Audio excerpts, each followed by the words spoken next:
Okay so hello everyone, Java programming के नए lecture में आप सभी का स्वागत है। पिछले लेक्चर में हमने पढ़ा था नंबर सिस्टम, क्योंकि अब जो हम ऑपरेटर्स पढ़ेंगे वे हैं आपके एक तो रिलेशनल ऑपरेटर्स, उसके अलावा आपके हैं बिटवाइज ऑपरेटर्स या फिर लॉजिकल ऑपरेटर्स। तो उसी में मैंने थोड़ा सा डिजिटल इलेक्ट्रॉनिक्स के गेट्स बताए थे, तो वो जो गेट्स हैं वही आपके लॉजिकल ऑपरेटर्स हैं, और उसके अलावा बिटवाइज भी वही है, बस वो आपकी इंडिविजुअल बिट पे काम करते हैं। ठीक है, तो अभी हम यहाँ पे सबसे पहले बात कर लेते हैं रिलेशनल ऑपरेटर्स की।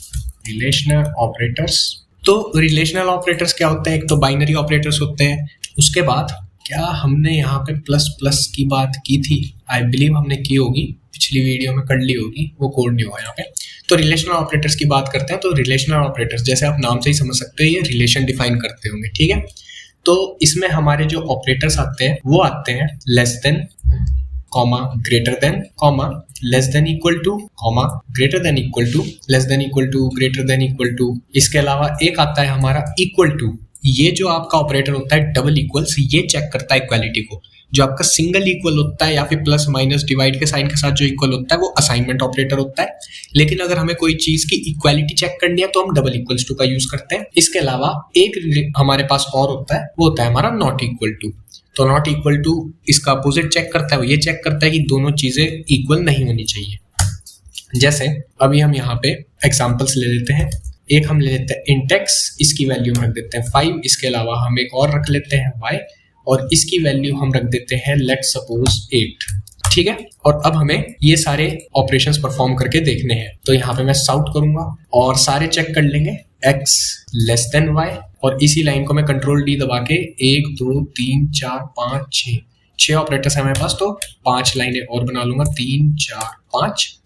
और अब यहाँ पे हम अपने सारे के सारे ऑपरेटर्स डाल देंगे। तो एक था लेस देन, एक हम चेक करेंगे लेस देन इक्वल टू, इसके अलावा एक हम यहाँ पे डाल देंगे ग्रेटर देन, एक हम डाल देंगे यहाँ पे ग्रेटर देन इक्वल्स, इसके अलावा एक हम चेक करेंगे हमारी इक्वालिटी, और एक हम अपनी चेक करेंगे इनइक्वालिटी। ठीक है, और अब हम इन सबको रन करके देखते हैं कि हमारे आउटपुट्स क्या क्या आते हैं। तो यहाँ पे हमारे आउटपुट्स आ चुके हैं, तो जल्दी से चेक कर लेते हैं हमारे आउटपुट को। पहला है x लेस देन y, तो क्या x लेस देन y है? तो बिल्कुल सही बात है, x है 5, y है 8, तो मेरा x जो है वो y से छोटा है, तो आंसर प्रिंट हो गया ट्रू। इसके अलावा हमने एक चेक करा है लेस देन इक्वल्स टू, तो यहाँ पे वैल्यू छोटी भी हो सकती है और y के बराबर भी हो सकती है।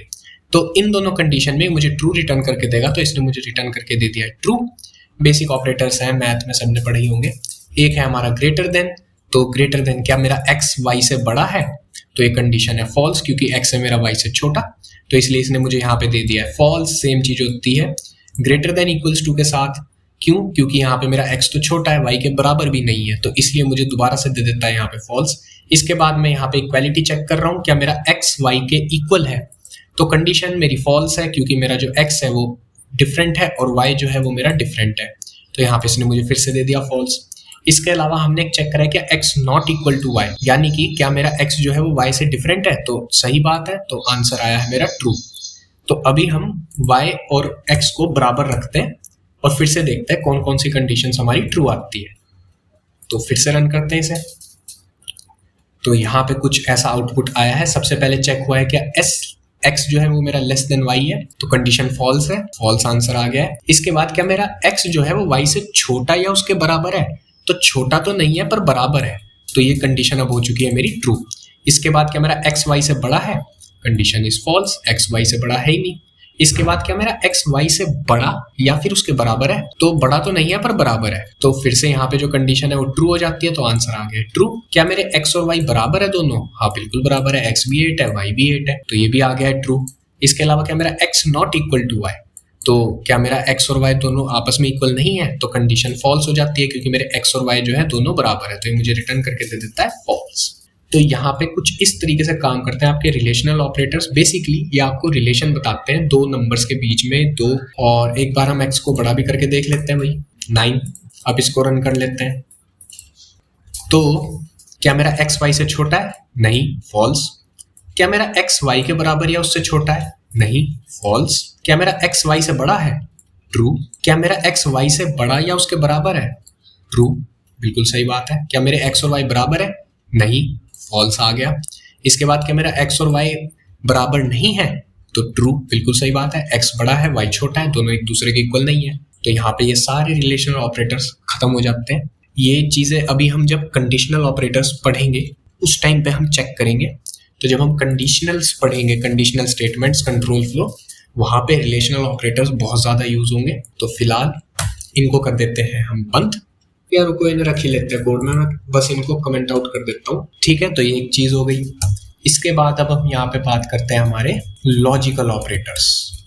तो जो हमारे लॉजिकल ऑपरेटर्स होते हैं वो होते हैं हमारे एंड, कॉमा, और, कॉमा, नॉट। तो ये तीन होते हैं हमारे लॉजिकल ऑपरेटर्स। और वो चीज़ भी मैं आपको बताऊंगा जो बाइनरी में होता है वो कैसे होता है, वो हमारे बिटवाइज ऑपरेटर्स के साथ होता है। इनका काम होता है लॉजिक को डिटरमाइन करना। तो जिसने पिछली वीडियो देखी है नंबर सिस्टम वाली, उसमें डिजिटल इलेक्ट्रॉनिक्स का एक पार्ट था। मैंने उसमें आपको 3 तरीके के गेट बताए थे, 3 नहीं 4 तरीके के गेट बताए थे। और उसमें मैं एक और चीज यहाँ पे ऐड कर लेता हूँ, वैसे वो बिटवाइज ऑपरेटर होता है ज़ोर। ये 4 गेट्स मैंने आपको प्रीवियस वीडियो में बताए थे, तो अगर आपको इन्हें समझना है अच्छे से तो पिछली वीडियो देख लो। फिलहाल हम यहाँ पे इन 3 गेट्स की बात करेंगे यहाँ पे लॉजिकल ऑपरेटर्स में, एंड और नॉट। तो लॉजिकल ऑपरेटर्स जो होते हैं जावा में वो मेरी बूलियन वैल्यूज पे ऑपरेट करते हैं। तो मैं यहाँ पे लिख देता हूँ बूलियन ए, इसको मैं वैल्यू दे देता हूँ ट्रू। इसके अलावा मैं यहाँ पे एक बूलियन बी बना लेता हूँ, इसको मैं वैल्यू दे देता हूँ फॉल्स। तो अब आपको बाइनरी का ट्रू और फॉल्स का रिप्रेजेंटेशन पता ही होगा। अगर कोई दूसरी लैंग्वेज में आप ये ऑपरेशंस परफॉर्म करके देखते हो तो बाइनरी में 0 रिप्रेजेंट करता है मेरा फॉल्स को और 1 मेरा रिप्रेजेंट करता है ट्रू को। ठीक है ना, तो ये एक चीज हो गई। अब हम एक बना लेते हैं, साउट कर देते हैं बल्कि डायरेक्ट ए एंड बी। ठीक है, तो हम एंड ऑपरेशन परफॉर्म कर रहे हैं ए और बी के ऊपर। और एंड का आपको पता है, मैंने पिछली वीडियो में आपको बताया भी था कि एंड मुझे ट्रू तभी रिटर्न करता है when both values are true. तो इसकी कंडीशन होती है जब तक दोनों ट्रू नहीं होगी ये मुझे ट्रू रिटर्न नहीं करेगा, ये मुझे फॉल्स रिटर्न करेगा। तो मैं इसको एक बार रन करता हूँ, तो यहाँ पे आप देख सकते हो इसने मुझे रिटर्न करके दे दिया है फॉल्स। लेकिन अगर ये दोनों ही वैल्यू ट्रू हो जाए, TRU ट्रू, अब अगर मैं इसको रन करूंगा तो इसने मुझे देखो यहाँ पे ट्रू दे दिया। ठीक है, इसके बाद अब हम यहाँ पे बात करते हैं हमारे और ऑपरेटर की। तो इस वाले को जरा हम कमेंट आउट कर देते हैं और नीचे आ जाते हैं।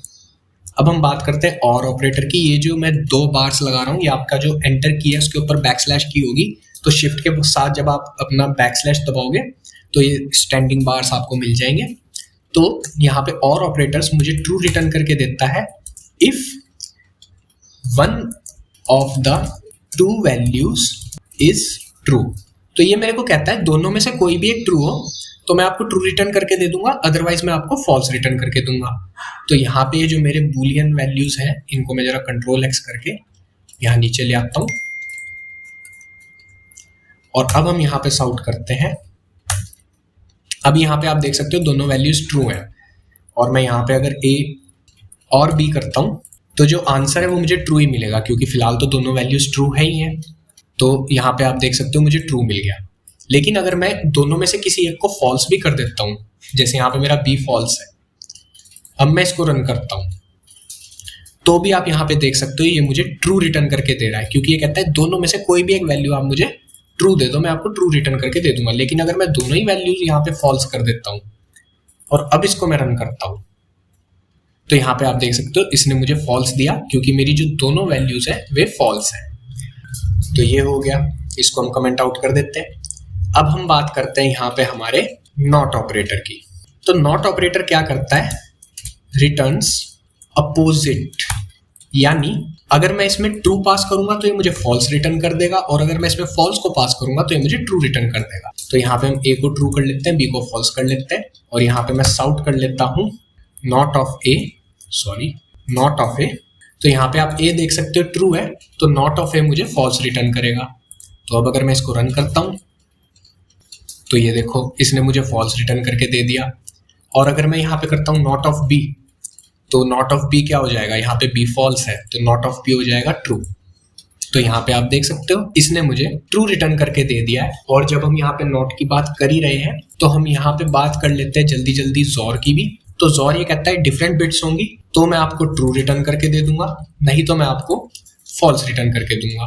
तो यहाँ पे आप देख सकते हो A ट्रू है B फॉल्स है, दोनों बिट्स मेरी डिफरेंट है, तो यहाँ पे इसे मुझे ट्रू रिटर्न करके दे देना चाहिए। तो तो यहाँ पे आप देख सकते हो ट्रू हो गया है। लेकिन अगर मैं सेम कर दूंगा, फर्क नहीं पड़ता है ट्रू हो या फॉल्स हो, अगर मैं ट्रू ट्रू भी कर दूंगा जोर में तो ये मुझे यहाँ पे फॉल्स रिटर्न कर देगा। तो यहाँ पे आप देख सकते हो इसने मुझे रिटर्न करके दिया है फॉल्स। सेम चीज होगी फॉल्स के साथ भी, तो FALSC फॉल्स, और बी को भी मैं कर देता हूँ फॉल्स। तो दोनों चीजें यहाँ पे फॉल्स हैं। रन करता हूँ तो यहाँ पे देखो इसने मुझे फिर से फॉल्स रिटर्न करके दे दिया है। तो ये काम करता है मेरा जोर ऑपरेटर और नॉट ऑपरेटर। इसके बाद हमें यहाँ पे बात करनी है बिटवाइज ऑपरेटर्स की।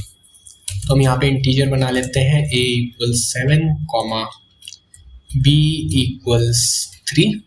अब हमारे जो बिटवाइज ऑपरेटर्स होते हैं, बिटवाइज ऑपरेटर्स, इनमें आता है हमारा बिटवाइज एंड, एक आता है हमारा बिटवाइज और, एक आता है हमारा लेफ्ट शिफ्ट, एक आता है हमारा राइट शिफ्ट, इसके अलावा हमारा बिटवाइज जोर।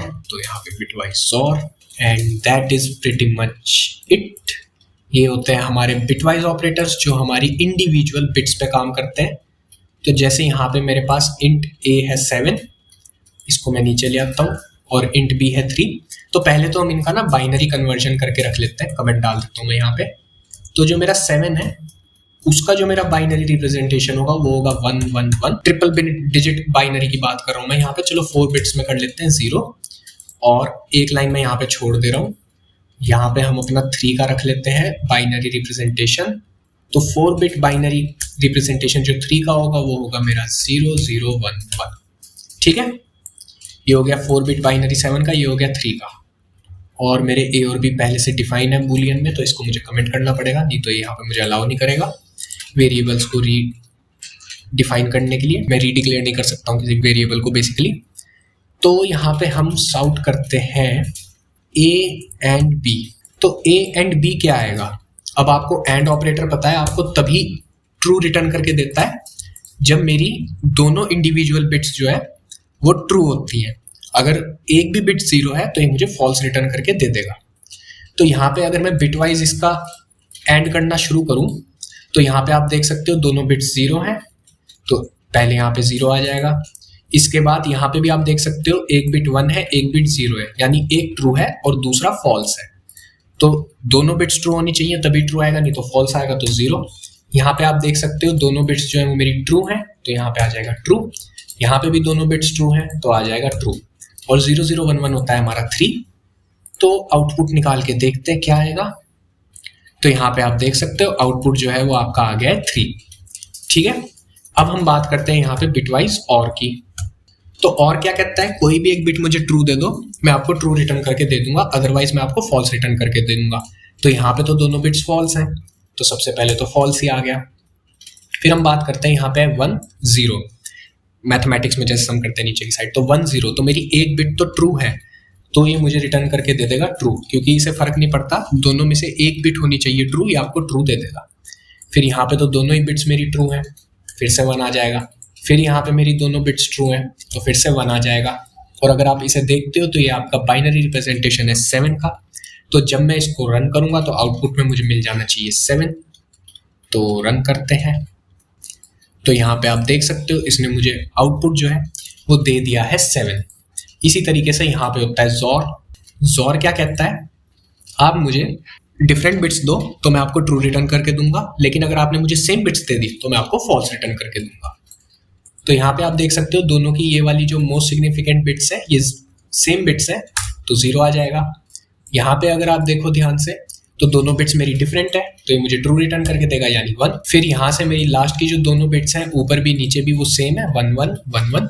तो यहाँ पे आ जाएगा मेरा 0 और 0, क्योंकि दोनों बिट सेम होने पे मुझे फॉल्स रिटर्न करता है। और अब अगर आप इसे ध्यान से देखोगे तो यह 2 की पावर 0, यह है 2 की पावर 1 और यह है 2 की पावर 2। तो 2 की पावर 2 होता है 4। तो अगर मैं a और b करता हूँ तो ये मुझे 4 रिटर्न कर देना चाहिए। और यहाँ पे आप देख सकते हो आउटपुट में मुझे 4 मिल गया है। तो ये हो गया आपका जोर ऑपरेटर। इसके बाद हम बात करते हैं लेफ्ट शिफ्ट और राइट शिफ्ट की। ये आपकी सिंगल ऑपरेंड पे काम करते हैं। तो अगर मैं a को राइट शिफ्ट करता हूँ बाय प्लेस 1, यानी मेरी हर बिट जो है वो बाय 1 राइट में शिफ्ट हो जाएगी, तो ये वाला 1 तो गायब हो जाएगा। तो यहाँ पे हम क्या करते हैं, क्योंकि a बिट हम राइट शिफ्ट कर रहे हैं तो यहाँ पे एक बिट हम पीछे एक्स्ट्रा लगा लेते हैं। अब देखते हैं जो मेरा ये वाला 1 है ये अपनी प्लेस चेंज करेगा, यहाँ पे आ जाएगा। तो अगर मैं इसको वैसे व्हाइट बोर्ड में बताऊं तो आपको ज्यादा अच्छे से समझ आएगा। तो यहाँ पे हम खोल लेते हैं अपना white board, Microsoft white board. तो यहाँ पे हमने एक नया बोर्ड ले लिया है। पेन का मैं साइज देख लेता हूँ, ब्लैक पेन चाहिए अपने को, ठीक है सही है। तो 7 का 4 बिट बाइनरी रिप्रेजेंटेशन था 0 1 1 और 1, और मैंने इनको राइट शिफ्ट कर दिया बाय प्लेस 1। तो मेरी हर एक बिट जो है वो एक प्लेस राइट में शिफ्ट हो जाएगी। तो यहाँ पे हम अपनी 4 बिट्स बना लेते हैं। इसके अलावा जो हम राइट में शिफ्ट करेंगे वो इधर चली जाएगी, जिसका कोई यूजेज नहीं होगा। और अब मैं पेन का कलर कर लेता हूँ चेंज। तो सबसे पहले ये वाला जो मेरा 1 है वो यहाँ चला जाएगा। तो मेरा ये वाला 1 एक बार ही राइट शिफ्ट हो गया, तो अब इसका कोई यूज नहीं है मेरा। फिर जो मेरा ये वाला 1 है ये पहले वाले 1 की प्लेस में आ जाएगा, एक बार राइट शिफ्ट हो गया तो ये आ जाएगा यहाँ पे। सिमिलरली जो मेरा ये वाला 1 है ये राइट शिफ्ट होके आ जाएगा इस वाले 1 की प्लेस में, तो ये आ जाएगा यहाँ। फिर जो मेरा 0 है वो मेरे 1 की प्लेस में आ जाएगा राइट शिफ्ट होके 0, और ये एक बिट मेरे पास बच गई और यहाँ पे कुछ नहीं है तो यहाँ पे मैं लगा दूंगा 0, ठीक है। तो अब जो मेरा यूजफुल नंबर है वो सिर्फ ये है, और अगर आप इसे देखोगे तो ये बाइनरी रिप्रेजेंटेशन है 3 की। तो जब मैं यहाँ पे राइट शिफ्ट कर दूंगा अपने 7 को बाय 1 प्लेस, तो मुझे आउटपुट में मिल जाना चाहिए 0 0 1 1, और इसका मतलब है मुझे मिल जाना चाहिए 3। तो अगर मैं इसको रन करता हूँ तो यहाँ पे आप देख सकते हो 3 प्रिंट हो चुका है। इसके बाद हम बात करेंगे यहाँ पे इसी में लेफ्ट शिफ्ट की बाय 1। तो सिमिलरली जैसे हमने यहाँ पे राइट शिफ्ट करा वैसे ही हम यहाँ पे लेफ्ट शिफ्ट करेंगे। तो मैं पेन चेंज कर लेता हूँ 0 1 1 1, और इस बार चूंकि हम करेंगे लेफ्ट शिफ्ट यानी कि इसे लेफ्ट की साइड में शिफ्ट करेंगे, तो यहाँ पे हम बना लेते हैं वो स्पेस जिसकी बिट्स मेरे काम नहीं आएंगी, और ये रही मेरी 3 बिट्स। और अब मैं इन सबको बाय 1 प्लेस लेफ्ट में शिफ्ट करूँगा। तो 0 चला जाएगा मेरा यहाँ पे, तो 0 का तो कोई यूज नहीं है, तो 0 आ गया यहाँ पे। अब मेरे पास यहाँ पे ब्लैंक स्पेसेस हैं। उसके बाद मेरा ये वाला जो 1 है ये आ जाएगा 0 की प्लेस में, तो ये आ जाएगा यहाँ पे। सिमिलरली ये वाला 1 आ जाएगा इस 1 की प्लेस में, यहाँ पे 1 आ जाएगा। ये वाला 1 आ जाएगा इस वाले 1 की प्लेस में, तो यहाँ पे आ जाएगा। इसके बाद यहाँ पे जहाँ पे मेरे पास कुछ भी नहीं है यहाँ पे आ जाएगा 0। तो अब अगर मैं देखूँ तो यह है 2 की पावर 0 1 2 और 2 की पावर 3। तो अब अगर हम इन तीनों को ऐड करते हैं तो हमारे पास जो आता है वो आता है 2 + 4 + 8, जिसका जो रिजल्टेंट आता है वो आता है मेरे पास 14। 8 और 4 12 और 2 14, ठीक है। तो ये मेरे पास आंसर आ जाएगा। तो अब अगर मैं इसको लेफ्ट शिफ्ट बाय 1 को यहाँ पे रन करता हूँ तो सपोजिटली मुझे 14 मिल जाना चाहिए। तो यहाँ पे आप देख सकते हो मुझे आंसर में मिल चुका है 14। तो ये होते हैं आपके सारे बिटवाइज ऑपरेटर्स। तो यहाँ पे आपका थोड़ा सा आपको नंबर सिस्टम समझना पड़ेगा, फिर प्रीवियस वीडियो में जाके उसे देख लो ज़रूर, अच्छी चीज़ है, कोई बेकार नहीं है। वरना आपको अगर समझ आ गए हैं तो बहुत अच्छी बात है, और अगर नहीं आए तो एक बार वो वाली वीडियो आप ज़रूर देखो। बिटवाइज में ये जो लेफ्ट शिफ्ट राइट शिफ्ट है ये तो यहीं पे हो जाएंगे, लेकिन जो एंड और नॉट वाले हैं उसके लिए आप प्रीवियस वीडियो ज़रूर देखो, बहुत बेनिफिशियल होगा। तो यहाँ पे ख़त्म हो जाते हैं आपके ऑपरेटर्स। इसके अलावा मैंने यहाँ पे ऊपर आऊँ अगर मैं, तो मैंने java.a, आप क्यों इम्पोर्ट हुए हो भाई, तो मैंने यहाँ पे java.lang.math और स्टार, तो मैंने मैथ क्लास के सारे जितने भी फंक्शंस हैं उन सबको इंक्लूड किया हुआ है। तो मैथ क्लास में ना एक बड़े अच्छे अच्छे फंक्शंस हैं। तो मैं यहाँ पे एक int x ले लेता हूँ, 4 स्पेस चाहिए। इसके अलावा मैं एक y ले लेता हूँ, लेट्स से 7। इसके अलावा मैं एक z ले लेता हूँ, लेट्स से 6। अब मैं यहाँ पे साउट करूँगा मैथ डॉट, और यहाँ पे आप देख सकते हो कितने सारे फंक्शन है। इसमें से हमने शायद स्क्वायर रूट देख लिया है प्रीवियस किसी वीडियो में, और अगर नहीं देखा है तो चलो अभी यूज़ करके देख लेते हैं हम पावर को। सबसे पहले तो पावर x, y, तो ये क्या करता है, सबसे पहले तो टाइप कास्ट कर लेता है इम्प्लिसिटली। तो यहाँ पे आपका जो भी मतलब ये इनपुट में लेता है डबल, पर हम इसे यूज़ कर रहे हैं इंटीजर्स के साथ, तो ये क्या करेगा, कंपाइलर ऑटोमेटिकली मेरे इंटीजर को डबल में कन्वर्ट कर देगा। तो जो आपका छोटा डेटा टाइप होता है वो बड़े में तो ऑटोमेटिकली हो जाता है, लेकिन अगर कोई बड़ा डेटा टाइप है उसे आप छोटे में कन्वर्ट करते हो तो वो आपको एक्सप्लिसिटली करना पड़ता है। और एक्सप्लिसिटली आप किसी भी डेटा टाइप को किसी भी डेटा टाइप में कन्वर्ट कर सकते हो अपनी मर्जी से। टाइप कास्टिंग सीखेंगे अगली वीडियो में। तो फिलहाल x, y जब मैं यहाँ पे लिख देता हूँ तो ये मेरा शो करता है x to the power y। तो ये मेरा शो करेगा x to the power y, यानी कि x into x up to y times. तो पावर ओपन करना सबको आता होगा आई बिलीव। तो जैसे मैंने यहाँ पे लिया हुआ है 4 की पावर 7, अब मुझे भी नहीं पता 4 की पावर 7 क्या होती है, तो आज जानते हैं। रन करता हूँ तो ये होती है आपकी 4 की पावर 7 16384। इसके अलावा हम एक और फंक्शन देखते हैं यहाँ पे विच इज स्क्वायर रूट। तो स्क्वायर रूट भी बेसिकली डबल ही लेता है इनपुट में, और हम यहाँ पे डालेंगे 4 को। तो स्क्वायर रूट आपको किसी भी नंबर का स्क्वायर रूट रिटर्न करके दे देता है। तो 4 का स्क्वायर रूट होता है 2, तो यहाँ पे रिटर्न होके मिल रहा है मुझे आपका 2। इसके अलावा यहाँ पे हम एक और फंक्शन की बात करेंगे जो कि है राउंड, और राउंड के लिए मैं यहाँ पे एक फ्लोट बनाना चाहूँगा, float a which will be equal to 3.14 pi की वैल्यू। और यहाँ पे एरर आ रहा है क्योंकि मुझे यहाँ पे f भी लिखना है। तो राउंड में मैं डाल दूंगा a, तो ये क्या करेगा मेरे इस नंबर को राउंड अप करके मुझे दे देगा। तो अगर मैं इसको रन करता हूँ तो इसने मुझे रिटर्न करके दिया इंटीजर में 3। तो ये मेरा जो भी है ये मुझे बॉटम में राउंड करके देता है। अगर लेट्स से मैं यहाँ पे लिखता हूँ 3.8, अब इसको रन करके देखता हूँ तो यहाँ पे रिटर्न करके देता है मुझे 4, क्योंकि जो मेरा 3.8 है वो 4 के ज़्यादा नज़दीक है। तो जो राउंड फंक्शन होता है वो बेसिकली आपकी नॉर्मल मैथमेटिक्स की तरह काम करता है। जो नियरेस्ट वैल्यू होगी वहाँ पे मुझे राउंड अप करके दे देगा। एक बार हम 3.5 को भी राउंड अप करके देख लेते हैं। तो यहाँ पे फिर से इसने आपको आउटपुट 4 दे दिया है। तो बेसिक मैथ्स है जो हम 5वीं क्लास में पढ़ते हैं कि 0.5 के बाद जो भी है उसे हायर नंबर पे राउंड कर दो। इसके बाद अब हम यहाँ पे बात करेंगे मैथ डॉट फ्लोर की। तो मैथ डॉट फ्लोर क्या कहता है? मैथ डॉट फ्लोर कहता है कि मेरा वेरिएबल पॉइंट के बाद उसमें चाहे कोई भी नंबर हो, 5, 6 हो, या फिर चलो मैं 7, 8 कर लेता हूँ, तो ये 4 के ज़्यादा नज़दीक है, पर ये मुझे राउंड अप करके देगा इसको 3 पे ही। फ्लोर कहता है जो नीचे वाला है, यानी कि राउंड अप करने के बाद जो लेस 1 आ रहा है। जैसे यहाँ पे 3.78 का एक्चुअल राउंड अप होना चाहिए 4, पॉइंट के पहले जो है वो इंटीजर है 3।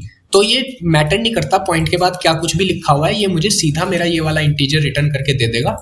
तो अगर मैं इसको रन करता हूँ तो यहाँ पे आप देख सकते हो इसने मुझे रिटर्न करके दिया 3.0।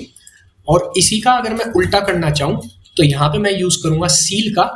सील क्या करता है, वो ये देखता है कि पॉइंट के पहले कौन सा इंटीजर है। तो पॉइंट के पहले जैसे मेरा 3 है, अब ये चेक नहीं करेगा कि पॉइंट के बाद क्या है। अगर मैं पॉइंट के बाद 1 भी लिख दूंगा तो भी ये मुझे +1 इंटीजर ही देगा। यानी कि ये पॉइंट, अगर आपने पॉइंट लगा के कोई भी वैल्यू लिख दी है तो बस ये मान लेगा कि मुझे एक इंटीजर बड़ा रिटर्न करना है। तो यहाँ पे मुझे 4 रिटर्न कर देगा क्योंकि मैंने 3 के बाद पॉइंट लगा के एक वैल्यू लिख दी है। तो जब मैं इसको रन करता हूँ तो यहाँ पे आप देख सकते हो इसने मुझे रिटर्न करके दे दिया है फॉल्स कह रहा हूँ 4। तो इस तरीके से काम करते हैं आपके कुछ फंक्शंस। इसके अलावा हम यहाँ पे बात करेंगे एब्सोल्यूट की। तो एब्सोल्यूट क्या करता है, ये समझने वाला फंक्शन है, थोड़ा सा देख लो किसी के पास अगर मैथ नहीं थी तो भाई। अगर आपने कभी इस तरीके से कोई वैल्यू लिखी हुई देखी है तो इसका जो आंसर आता है वो आता है 3.7। तो ये क्या हो रहा है, ये जो मैं ये बार्स लगाता हूँ स्ट्रेट बार्स, इनको हम कहते हैं मॉड। ठीक है, मॉड। तो मॉड क्या करता है, मुझे एब्सोल्यूट मैग्नीट्यूड रिटर्न करके दे देता है। यानी कि वो साइन वगैरह नहीं देखता है, वो मुझे सिर्फ और सिर्फ मैग्नीट्यूड, ये जो न्यूमेरिकल वैल्यू है ये दे देता है। तो अगर मैं लिखता हूँ 3 - 4 तो इसका आंसर आना चाहिए -1। लेकिन अगर इसी को मैं मॉड के अंदर लिख देता हूँ 3 - 4 तो ये मुझे एब्सोल्यूट डिफरेंस दे देगा, ये साइन नहीं देगा। तो ये -1 को देगा और -1 का मॉड मुझे मिल जाएगा 1। ठीक है, तो यहीं पे जो हमारा ABS होता है वो रिप्रेजेंट करता है इस वाले मॉड को, एब्सोल्यूट वैल्यूज को, वो साइन नहीं देखता। तो अगर मैं यहाँ पे लिख देता हूँ -3.1f और अब ABS में पास कर देता हूँ मेरा A, तो ये इस साइन को हटा देगा और 3.1 मुझे दे देगा। तो अब अगर मैं रन करता हूँ तो यहाँ पे आप देख सकते हो इसने मुझे 3.1 दे दिया, नेगेटिव नहीं दिया।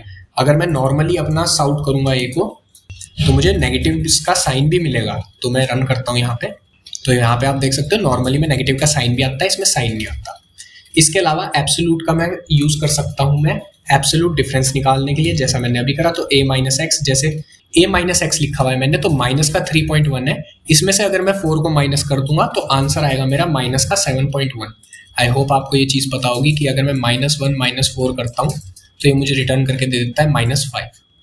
तो यही वाली चीज़ होगी यहाँ पे। तो ये मुझे माइनस का 7.1 आंसर आएगा, पर ये मुझे रिटर्न करेगा ABS की वजह से 7.1। तो अगर मैं इसको रन करता हूँ तो यहाँ पे आप देख सकते हो 7.1 आ गया है। इसके अलावा हम यहाँ पे एक दो चीज़ें और बताऊंगा बस मैं। मैक्स, ये आपको रिटर्न करके दे देता है मैक्सिमम वैल्यू। तो जो मेरा मैक्स है वो मुझे रिटर्न करके देता है मेरी maximum values between two integers. तो अभी जैसे हमने रिलेशन से निकाला था कि x ग्रेटर देन y है क्या, चेक कर रहे थे, लेकिन अगर हमें चेक नहीं करना है, हमें डायरेक्ट चाहिए कि हमें भाई मैक्सिमम चाहिए या मिनिमम चाहिए। तो यहाँ पे आप देख सकते हो, मैं यहाँ पे टाइप करूंगा x और y। अब ये ऑटोमेटिकली चेक कर लेगा कि x और y में से बड़ा कौन सा है और ये मुझे उसे रिटर्न करके दे देगा। तो जैसे ही मैं इसको रन करूंगा तो यहाँ पे 7 मेरा बड़ा था, y मेरा बड़ा था, तो इसने मुझे 7 यहाँ पे प्रिंट करके दे दिया। सेम यहाँ पे होता है मिनिमम, तो अगर मैं यहाँ पे मिन लिख देता हूँ तो ये मुझे मिनिमम वापस ला के दे देता है। तो जैसे ही मैं इसको यहाँ पे रन करूंगा तो ये मुझे रिटर्न करके दे देगा 4। तो यहाँ पे आप देख सकते हो प्रिंट हो चुका है 4। तो ये थे मैथ क्लास के कुछ फंक्शंस। तो यहाँ पे हम बेसिकली अपना ऑपरेटर्स खत्म कर देते हैं। इसके बाद हम शुरू करेंगे कंडीशनल्स, उसके बाद हम आएंगे लूप्स पे। तो बस ऑपरेटर्स की वीडियो 3 पार्ट में आई, मैं जानता हूँ बीच में नंबर सिस्टम भी ऐड हो गया, बट मैं इस कोर्स को क्वालिटी के साथ बनाना चाहता हूँ कि आपको मैक्सिमम क्वालिटी मिले, मैक्सिमम कंटेंट मिले यूट्यूब पे फ्री में। तो बस फिलहाल इस वीडियो में इतना ही, मिलूंगा आपसे नेक्स्ट वीडियो में। Till then take care.